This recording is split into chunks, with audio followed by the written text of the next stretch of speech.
Welcome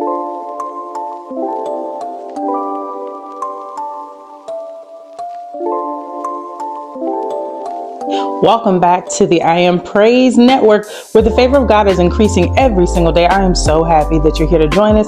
We are going to jump right into an amazing topic that's going to bless your life. Put your thinking caps on, because perspective is everything. Three people that you need to love right before you say I do. Let's go.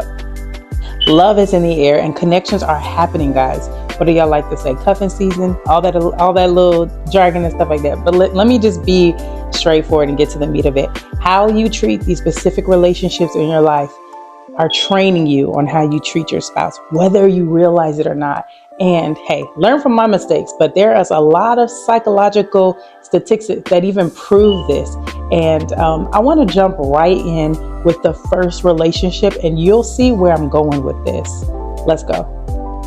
Okay, the number one relationship that you want to make sure that you are loving them right is your parents or those who has raised you. I want to even say both in that capacity. I'm going to speak to different angles of this. Okay, so we have to honor our parents. It's a biblical principle to honor your parents. It's actually even a biblical unlocking to receive blessings and more in your life when you honor your parents, or even sowing seeds into your future children when you honor your parents, because you can reap that back through your children, right? Because of the honor and respect they give you.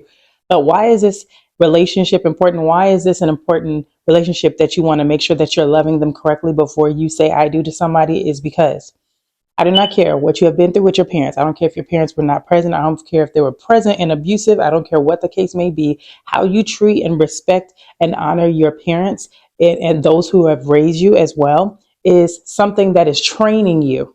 It's training you in love. It's training you. Okay. So guess what? Other people, I'm just going to speak to the end of, maybe you had parents that were not correct, how they treated you, they provoked you, or they did everything in the book that was horrible and bad, or whatever the case may be.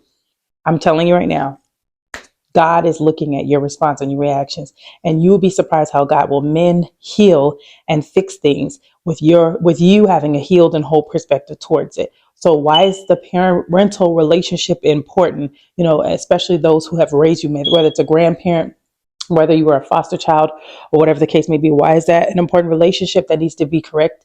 Because it was your first introduction to authority. It is your first introduction to submission. And although the word of God talks about the wife submitting to the husband, for my men and women, it does speak on also biblically how we are to submit one to another. So if you have a problem with respecting authority, if you have a problem with handling things with your parents. And I'm not talking about when you're doing your best and you are making sure that you are honoring and that you are being respectful. I'm talking about where you are also initiating and going back and forth and being negative and just as toxic. Then it will eventually show up somewhere in the relationship. And I'm saying this because God wants us to have a healed and whole perspective when we are engaging in these relationships. And when you honor, and you can sow love and honor, whether you are reciprocating it or not, whether you are getting back from that parent or not, whether you are getting it back from the person who raised you or not, just the fact that you are loving them correctly, truly, wholeheartedly loving them. And I understand boundaries. I understand having to put space between you and someone else. I understand having to make sure that you are growing healthy and strong in relationship in your mind, mentally, and having a disconnect from certain things. I understand that, right? I get that. But I want to say that make sure that you have forgiven, make sure that you repented, forgiven that person, forgiven yourself, and done your best efforts to mend that, because it sows seeds of honor for your future relationship, for your future marriage. And it also helps you. If you've ever noticed that men who have had poor relationships with their mothers have a hard time treating their wife right. I mean, this is a statistically proven thing. If you've ever noticed women who have had poor issues with their fathers, poor relationships, with their fathers, they have a hard time respecting their husband. And sometimes I can't say that that's everybody's dynamic, but it does play a pivotal role in how we are handling one another. One more thing that I wanted to say about the parental relationship is that also it has a impact on your relationships with your spiritual parents.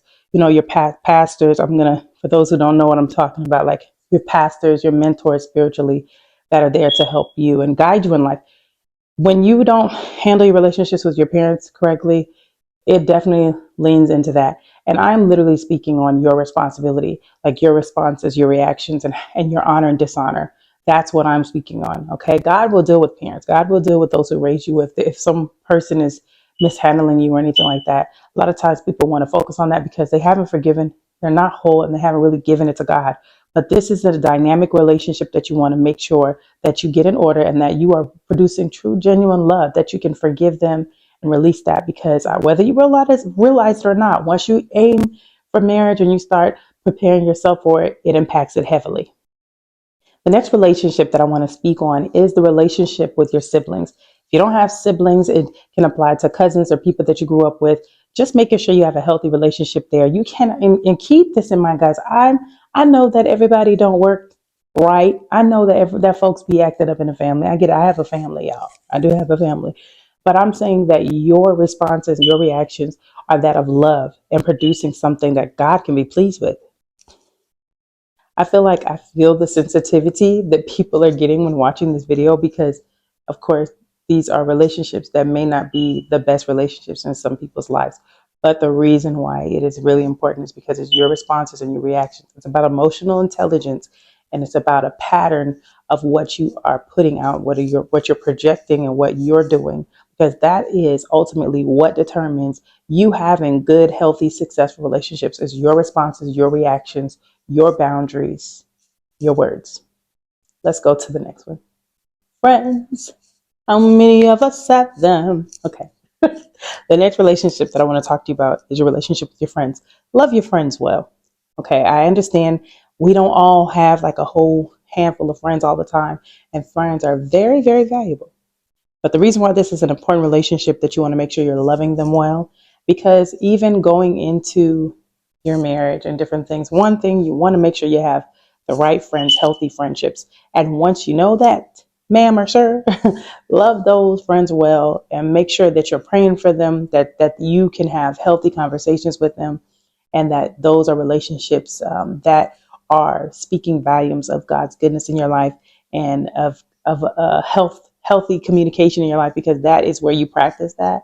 That is where you possibly may have outlets and ways to recover and ways to grow in healthy friendships. But I'm saying to love those friends well, because it makes a difference even in your own personal journey when you are married and you are preparing for that and you're walking into that. It just kind of helps create the spaces that you need to be productive and bountiful in the area of relationship, because you want to have friends that you can also that are, I want to say this, like I'm saying it like this because I'm imagining that everybody has different ways of doing things in their marriages. I get it.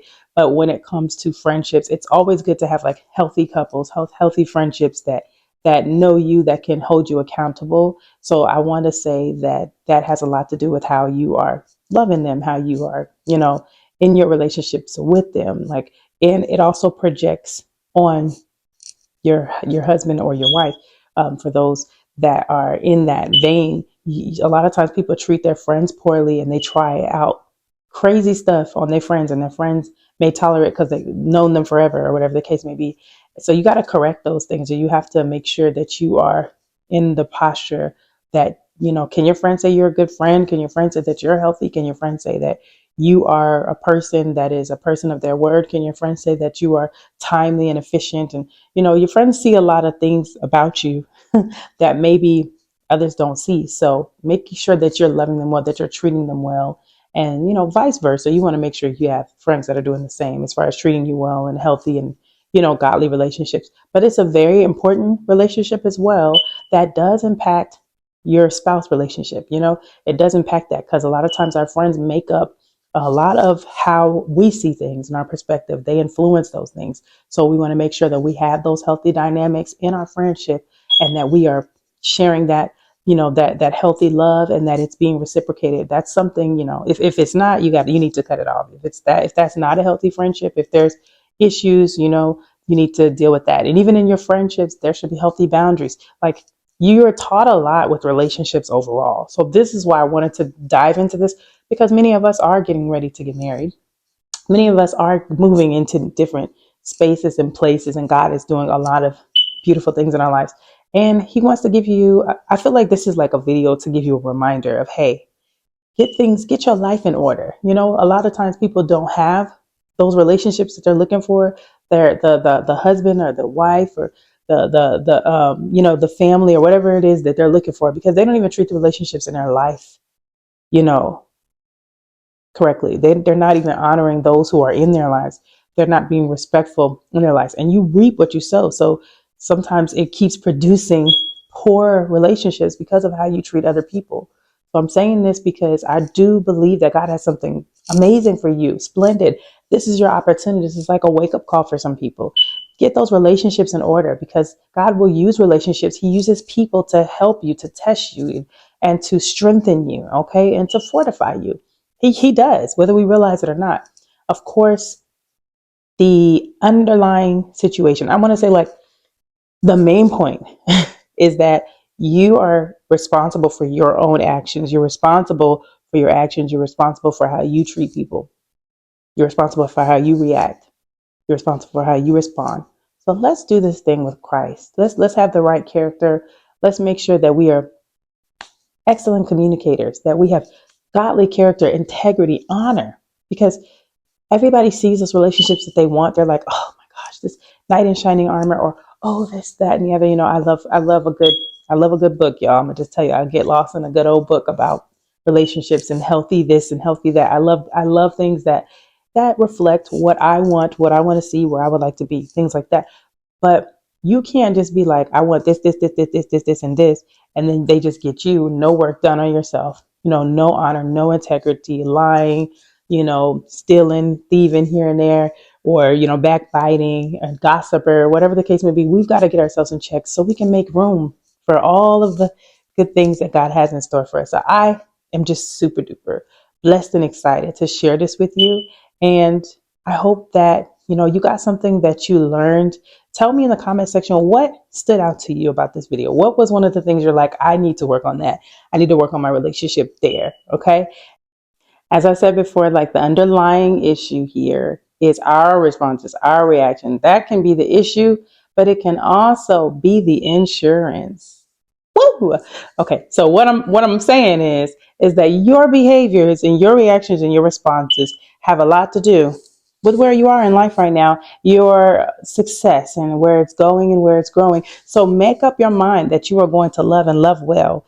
Okay, I love this book that Jensen Franklin has called Love Like You've Never Been Hurt. But in order to even get to that place, there has to be forgiveness. All right. So guys, that wraps up the video today. If you have not, go ahead and like, share, and subscribe to this channel. We'd be happy to send you more content, more information, more life transformational workshops that will bless your life. If you haven't also, join our Telegram group. The information will be in the description box below. I cannot wait for our next video next week. Keep in mind that God is doing a beautiful thing in your life. And I want to touch and agree with you in prayer. So drop in the comments if you are needing some prayer requests, or if you maybe saw some relationships that you needed to work on and you would like me to pray with you on those things. I'll cover it in prayer as soon as I see that comment. Go ahead and do so. And don't forget, we're on the 30 Days Loving Me Challenge. So I would love for you to be a part of that. All the month of February, we have a lot of things going on that'll be a blessing to your life. So please stay tuned. And that's it. The I Am Praise Network, where the favor of God is increasing and it's getting better and better every single day. I'll see you next week.